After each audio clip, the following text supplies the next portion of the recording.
Hello, Fáilte. Welcome back to another episode of the Táin Cuailgne, the cattle raid of Cooley, with myself, Lora O'Brien. We are slowly but surely making our way through this monster of an epic tale that is definitely one of Ireland's longest adventure sagas. So, we are in part three of episode 25, I believe. And as ever, we are going with Joseph Dunn's translation from 1914. And we have worked our way through all of these lovely episodes. So, if you have not, if you're just jumping into this right now, then you have missed so much, believe me, so much hours and hours of content. And if you're interested in this story, you definitely want to go back. I've put a link to the entire playlist down below and the blog post that explains everything. And you can go and have a look through that and start from the beginning. But today we are jumping into, again, episode 25. And let me just, that is where we stopped the last day. So, yet another company come to the mound in slain of Meath, continued Macroth. A sharp, proud folk, a stately royal company, with their apparel of many colours, as well white and blue and black and purple, so that to a king could be likened each spirited chosen man in the noble, most wonderful troop. A feast for the eyes of a host to gaze on their comeliness, their garb, as if it was going forth to some great surpassing assembly, was each single man of that company. A trine of noble, distinguished men were in the front rank of that company. The first man of them with a dark grey mantle fringed with gold thread about him, a brooch of gold in the mantle over his breast, a tunic of rare silk next to his skin, sandals of lambskin he wore. Not many men in the world are better favoured than is he. A light yellow head of hair he has, a bright faced sword with ivory hilt and with coils of gold thread in his right hand. He flings on high the tooth hilted sword so that it falls on the head of the middle man, but it simply grazes it. He catches it up in the air again so that it falls on the head of the other man, and the first man catches it in his hand, and it divided not a ringlet nor the skin of the head of either of them, and these two men did not perceive it. Two brown, rich-hued, bright-faced youths, reddish-grey mantles around them, white silver brooches in their mantles over their breasts, a bright-hilted sword under their waists, purple sandals they wore, as sweet as strings of lutes when long sustained in players' hands, was the voice and song of one of the men. That is a beautiful piece. As sweet as strings of lutes, lutes is a musical instrument, as sweet as strings of lutes when long sustained in players' hands was the voice and song of one of the men. So it's not just as sweet as a lute, it's a well loved, well cared for, the strings of that lute in an experienced hand. So I just love that. So that enough of delight it was to the host to listen to the sound of his voice.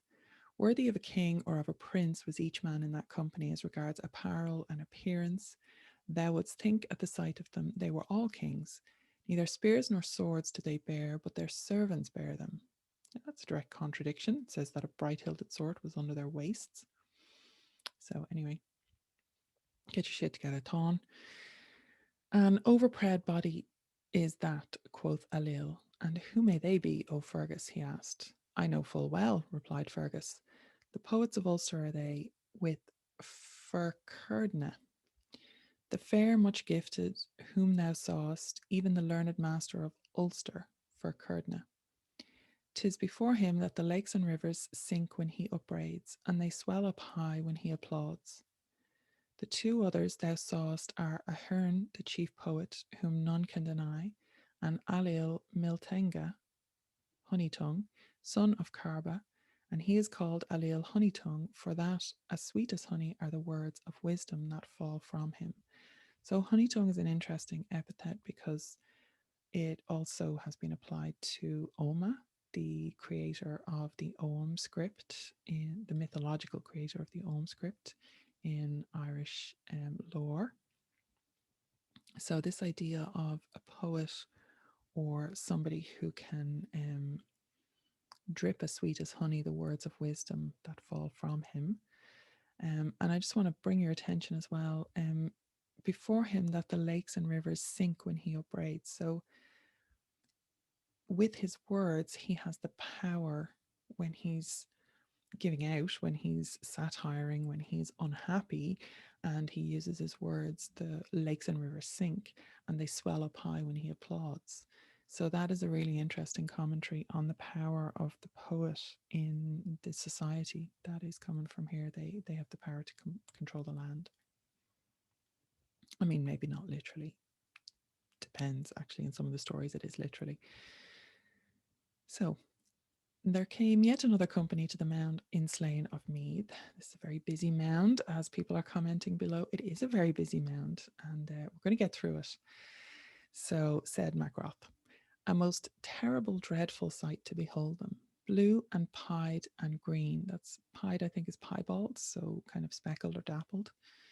Purple, grey, and white and black mantles. A kingly white grey, broad eyed hero in the van of that company.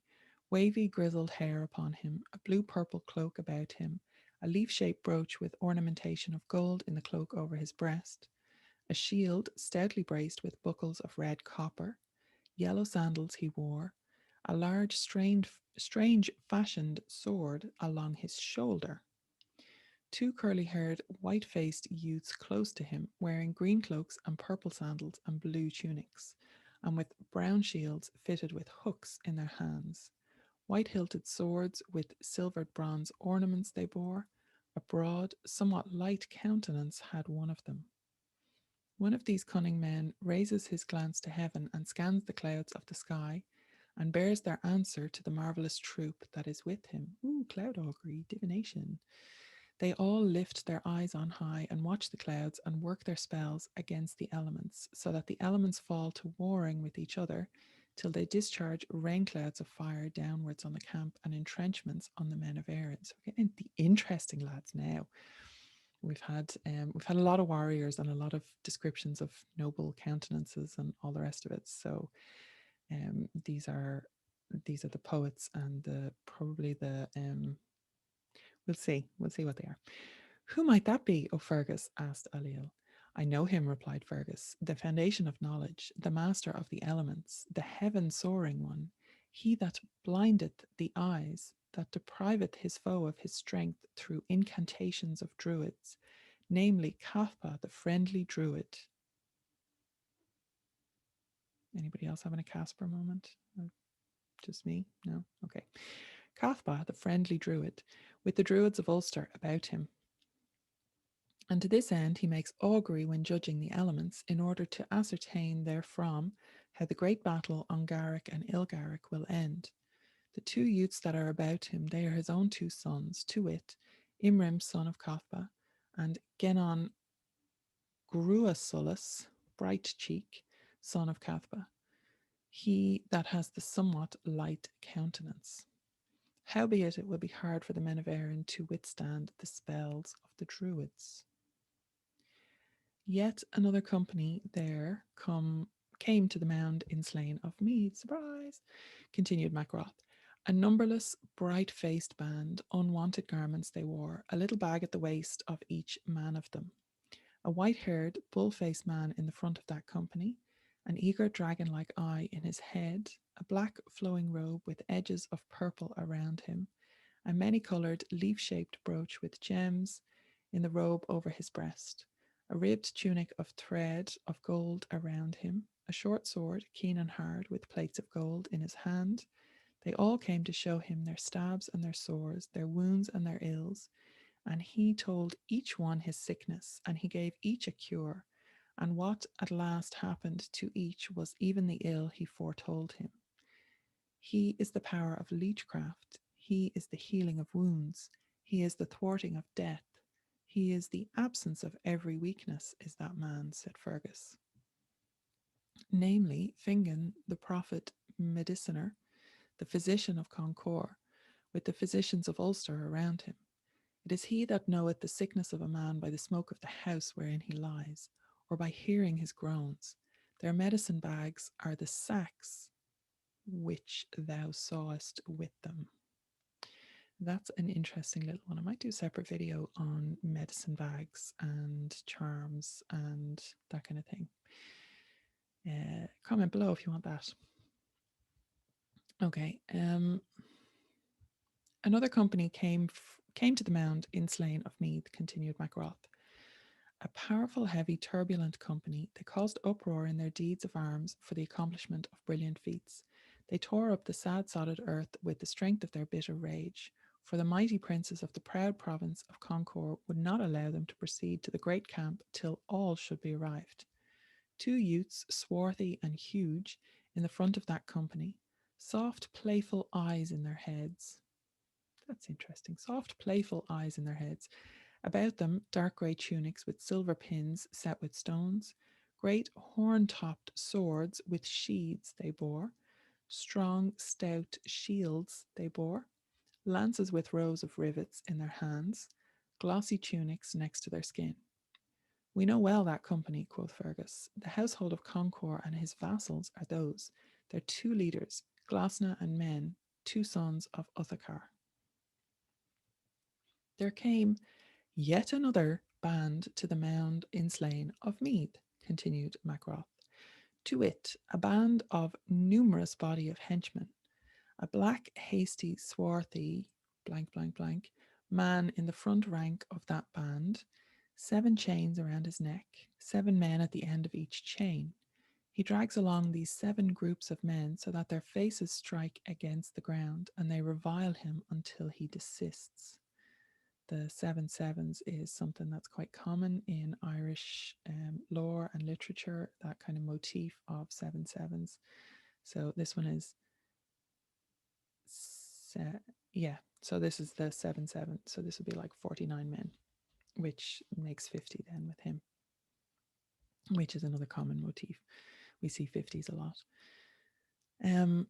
Another terrible man is there, and the ponderous stone which powerful men could not raise, he sets on his palm and flings on high to the height a lark flies on a day of fine weather, a club of iron at his belt.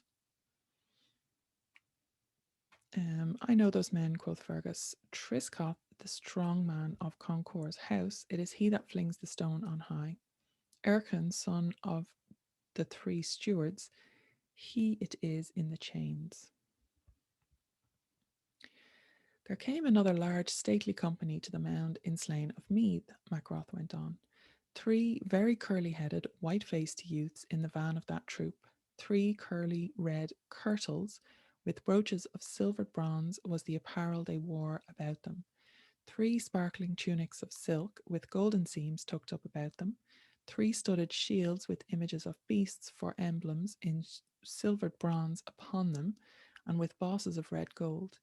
3 very keen swords with guards adorned with gold thread along their shoulders, broad-bladed javelin heads on ashen shafts in their hands. Who might that be there, O Fergus? Asked Ailill. That I know, answered Fergus.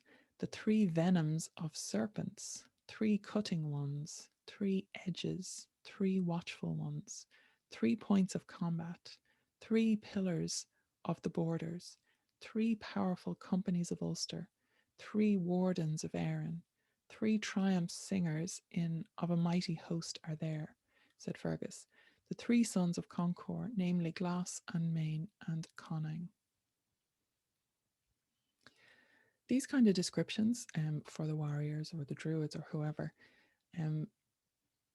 if something catches your attention and maybe in relation to a god or an ancestor or somebody that you would want to sing praise to in like a devotional or praise poetry or whatever, feel free to use these kind of turns of phrase because they're very authentic, obviously. The type of descriptions, the type of phrasing can definitely be turned. So like these seem like very flowery descriptions and everything, but just on a practical point of view, you can definitely make use of these in your own relationships, building relationship with gods, guides and guardians of Ireland. Okay, so just a little aside, little hack. It's not a hack. Yet another company there came to the mound in Slain of Mead, said Macroth. Stately, in beautiful colours, gleaming bright, they came to the mound. Not fewer than an army division, as a glance might judge them. A bold, fair cheeked youth in the van of that troop. Light yellow hair has he, though a bag of red shelled nuts were spilled on his crown. Not a nut of them would fall to the ground because of the twisted, curly locks of his head. Bluish grey as harebell is one of his eyes, as black as beetle's back is the other, and one brow black, the other white. A forked light yellow beard has he, a magnificent red-brown mantle about him, a round brooch adorned with gems of precious stones, fastening it in his mantle over his right shoulder, a striped tunic of silk with a golden hem next to his skin, an ever-bright shield he bore, a hard-smiting, threatening spear he held over him, a very keen sword with a hilt piece of red gold on his thigh. Who might that be, O Fergus? Asked Ailill. I know then, replied Fergus. It is battle against foes. It is the inciting of strife. It is the rage of a monster. It is the madness of a lion. It is the cunning of a snake. It is the rock of the bive.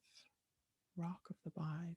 And again, remember that the bive, the name of the bive will often be inserted as a noun or as a signifier for murder or death.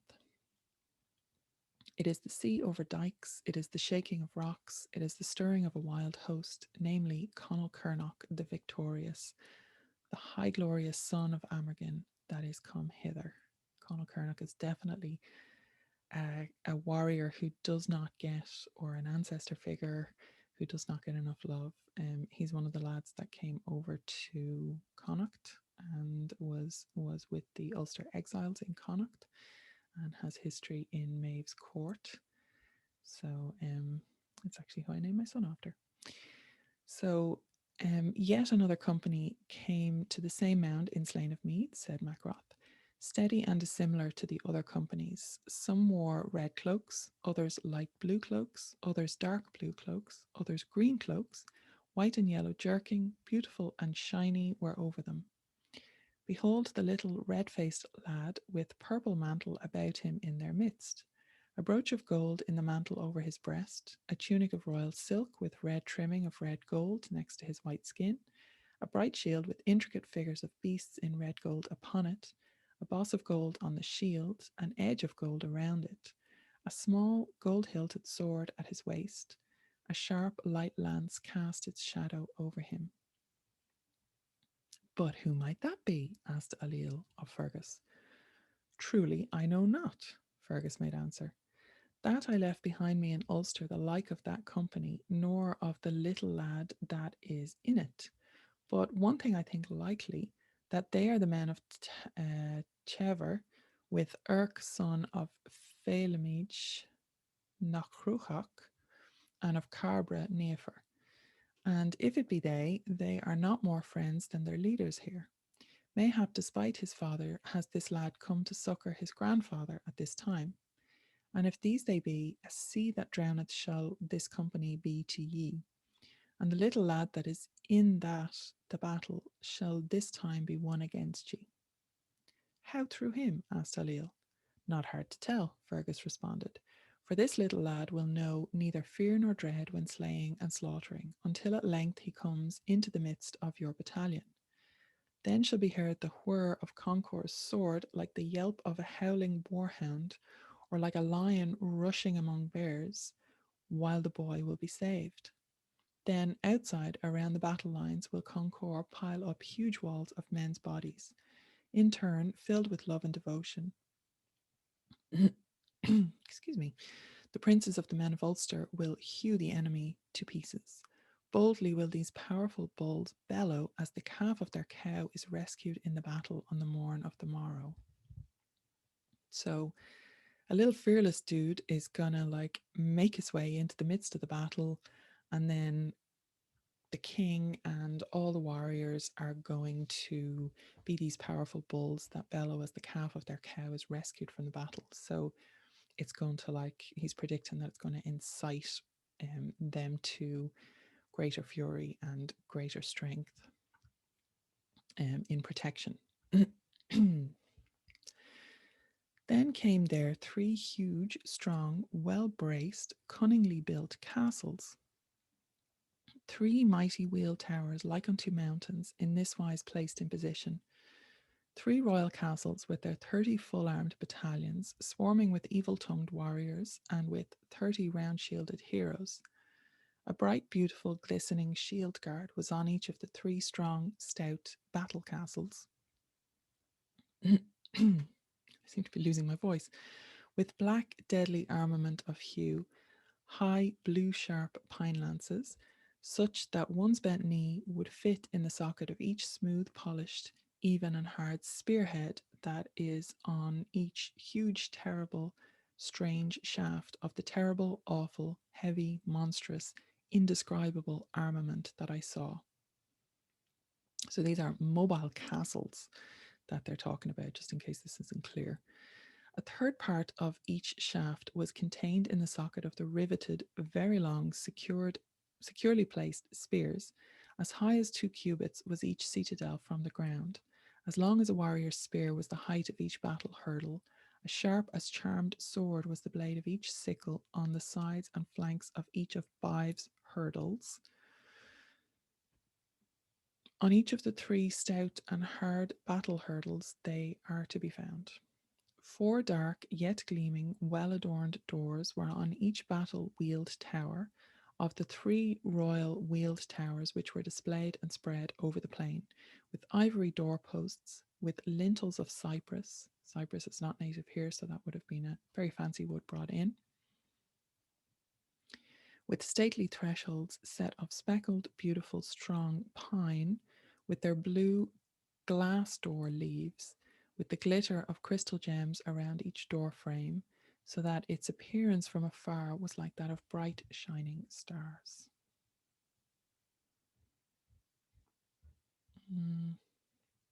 Okay, let's keep going. If my voice holds out. As loud as the crash of a mighty wave at the great spring tide, or of a huge heavy fleet upon the sea when toiling with the oars along the shore, was the similitude of the din and the clamour and the shouts and the tumult of the multitude and the to and fro of the 30 champions with their 30 heavy iron clubs that they bear in their hands. And when the wheel towers advance massively and boldly against the line of heroes, these almost leave behind their arms at the fierce charge of the outland battalions. Then spring the 300 champions with a shout of vengeful anger over the sides and over the front of the huge iron towers on wheels, so that this is what that checked the swift course and that the great hasty onslaught of the well-grounded, swiftly moving mighty chariots. The 3 stout, strong, battle-proof towers on wheels careered over rough places and over obstacles, over rocks and over heights. So they're all-terrain vehicles, obviously. There coursed the 30 entire chargers, powerful, 4 abreast, the equal of 90 entire chargers, the chargers are large war horses, with manes more than big, bold, and leaping, with sack-like distended nostrils, high-headed, towering, overpowering, powerful, so that they took with their ramping the thick shell of the sad, sodded earth. They flecked the plain behind them with the foam dripping from the swift Danish steeds, from the bits and bridles, from the traces and tracks of the huge maned mighty steeds, greater than can be told. So that reference to Danish there would have some kind of Norse influence, maybe trading or horses brought in with the Vikings and bred here. That may have Norse ancestry, and it makes its way into this medieval manuscript. So, okay. They excited strife with their din of arms. They plunged headlong in their swift impatience. They aroused great terror at their accoutrement, at their armour, at their cunning, at their power, at their hugeness, at their destructive, terrible, hostile vengeance on the 4 grand, proud provinces of Erin. Amazing to me was their appearance because of the unwontedness of their trappings, both in form and in garb. 3 wonderful flights of birds with variety of appearance hovered over them. The first flock was all red, the second flock was white as swans, the third flock as black as ravens. Three red-mouthed demons sped around them as swift as hares, circling the three-wheeled towers, and this is what they prophesied. So if the birds and the colour of the birds weren't your first clue, we're into otherworld territory here and into prophecy. And the red-mouthed demons, let me just see. Yeah, Biva. So this is not a bive as a noun or bive as a descriptor or bive as a signifier. This is actually um, three bives, so which has been translated as demons, who are prophesying. So this is definitely a Morina reference here. Sheaves of battle, might of quelling, ill of war deeds, sating of foul ravens, sodden ground, blood red, men low in dust, sheaves on sword blades. So if you need a little bit of battle magic, that would be one to pull out in honour of the Morrigan, or the Bive specifically. They wheeled about and brought them 12 battle pillars of thick, huge iron pillars, as thick as the middle of a warrior's thigh, as tall as a champion's spear, was each battle fork on them, and they placed 4 forks under each wheeled tower, and their horses all ran from them and grazed upon the plain. And those 40 that had gone in advance descend clad in armour on the plain, and the garrison of the 3 battle-wheel towers falls to attacking and harassing them, and is attacked and harassed in turn by those 40 champions, so that there was heard the breaking of shields and the loud blows of hard iron poles on bucklers and battle helmets, on coats of mail, and on the iron plates of smooth, hard, blue-black, sharp-beaked, forked spears. And in the whole camp there is none but is on the watch for their fierceness and their wrath and their cunning and their strangeness, for their fury, their achievements, and the excellence of the guard. And in the place where the 40 champions are, and the 1,000 armed men contending with them, not one of the 1,000 had a wounding stroke nor a blow on his opponent, because of the might of their skill in arms and the excellence of their defence withal. I mean, this is really some Ulster propaganda right here, isn't it? Anyway, they are hard to contend with, for all such as are unfamiliar with them, is the opinion held of them, spake Fergus. But they are readily to be dealt with for such as do know them. These are 3 battle-wheeled towers, Fergus continued, as I perceive from their account. Once I saw their like, namely, when I was prentice, I accompanied Dara to Spain, so that we entered the service of the King of Spain, Esorb, to wit, that's the name of the King of Spain, Esorb, and we afterwards made an expedition to Soda, that is, to the King of Africa, to give battle to the Carthaginians. There came their like upon us against the battle line wherein we were, 100 battalions, and 300 in each battalion. One of the wheel towers won victory over us all, for we were not on our guard against them. And this is the way to defeat them: to mine a hole broader than the tower in the ground in the front thereof, and cover over the pitfall, and for the battle line to be drawn up over against it, and not to advance and attack, so that it is the towers that advance and fall into the pit.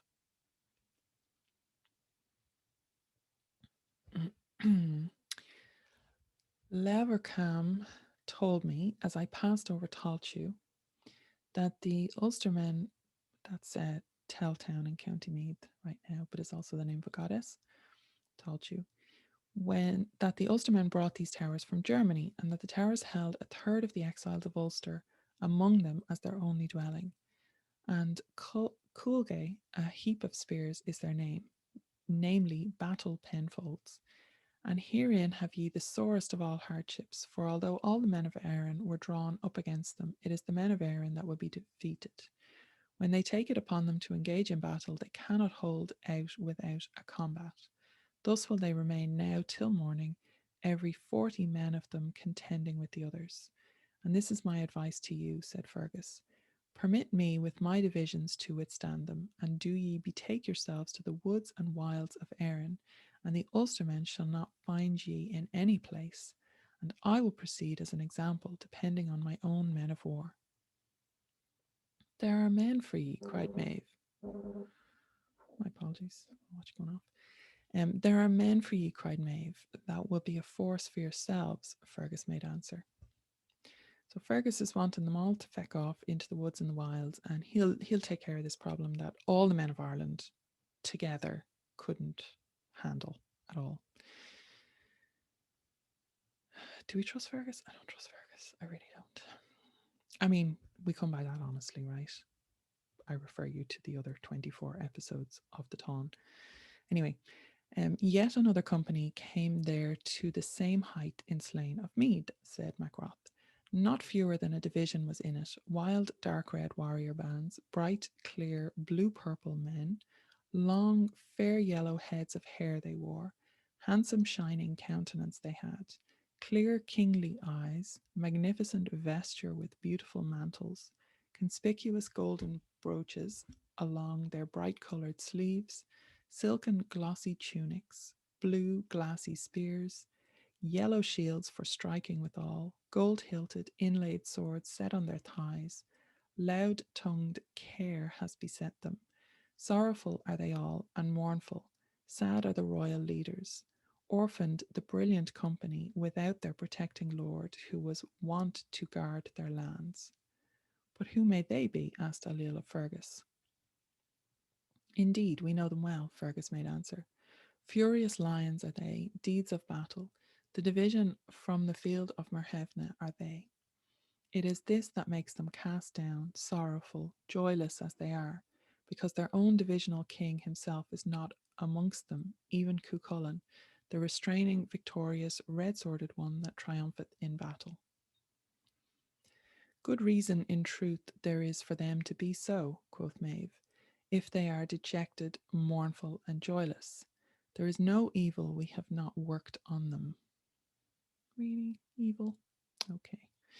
We have harassed and we have assailed them, their territory and their land, from Monday at the beginning of Samhain till the beginning of spring. I believe that is... This is another reason that I wanted to have the Irish right here, because they translated it as the beginning of spring, but actually it says Imbolc. So if you see on the right hand side of the screen, I don't know if you can see my mouse here, but this is Maeve's bit here, and there is no evil we have not worked on them.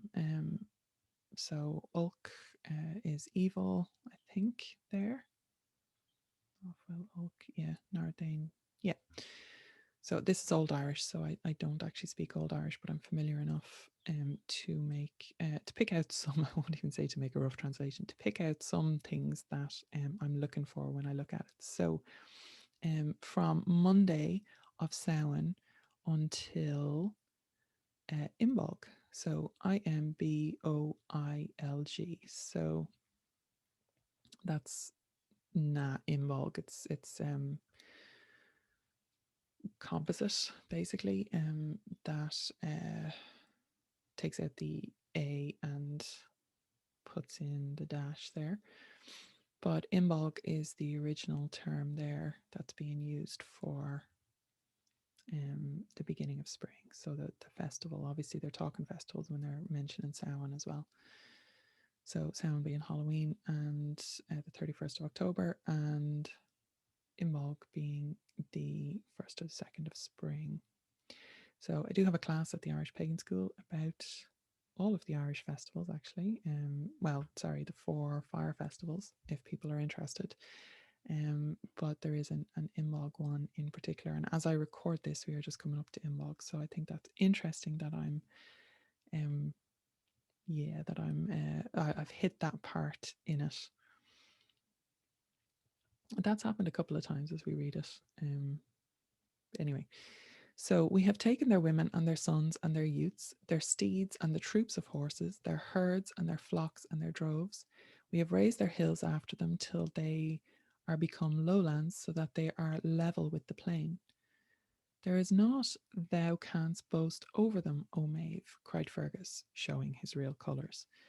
For thou didst them no hurt nor harm that yon fine company's leader avenged not on thee. For every mound and every grave, every stone and every tomb, that is from hence to the east of Erin is the mound and the grave, the stone and the tomb of some goodly warrior and goodly youth, fallen at the hands of the noble chieftain of yonder company.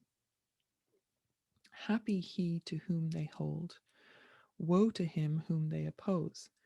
It will be enough, even as much as half a battle for the men of Erin, when these defend their lord in the battle on the morning of the morrow. Fergus, would you just feck off? Anyway, I heard a great uproar there west of the battle, or to its east, said Macroth. Say, what noise was it? Asked Aliel of Fergus. Ah, but we know it well, Fergus made answer.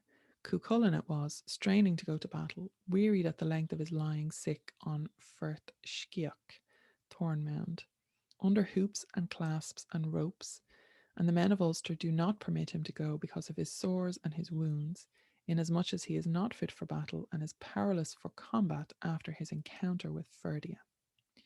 True indeed, spake Fergus. Cuchulainn it was, wearied at the length of his lying supine on Firth Sciach, under hoops and clasps and ropes. Then came two women lampoonists from the camp and quarters of the men of Erin, their names Fehan and Colac, to wit, and they stood with a feint of weeping and wailing over Cuchulainn, telling him of the defeat of Ulster and the death of Concord and the fall of Fergus in combat. So we have basically like keeners or satirists or um, jokers, lampoonists. Like to lampoon something is to kind of take the piss out of it, as far as I know, unless it had an earlier meaning. And they are mocking Cuchulainn, it looks like, with the feint of, so the trick or the fake of weeping and wailing over Cuchulainn and telling him of the defeat of Ulster just to like drive him mad. So that is the end of episode 25. And we are definitely going to leave it there. We will be looking at the decision of the battle next time, which is shorter. Awesome. And the Battle of Garrick, which is also shorter. So we can do the next two anyway in the episodes, and you're going to have to come back then for the rest. So next time will be episode 26. We'll start fresh there. So looking forward to that, the decision of the battle. And thank you very much for watching. Make sure that you like the video to tell YouTube that you want more like this. And again, if this is your first and you've sat through this with me, then please do go back and check out the rest of the Táin reading, because we've definitely done a lot on this. And if you like it, make sure that you subscribe to the channel and hit the bell for notifications so that you know when the new episodes are out. Okay, slán go fóill, and I will see you in the next video.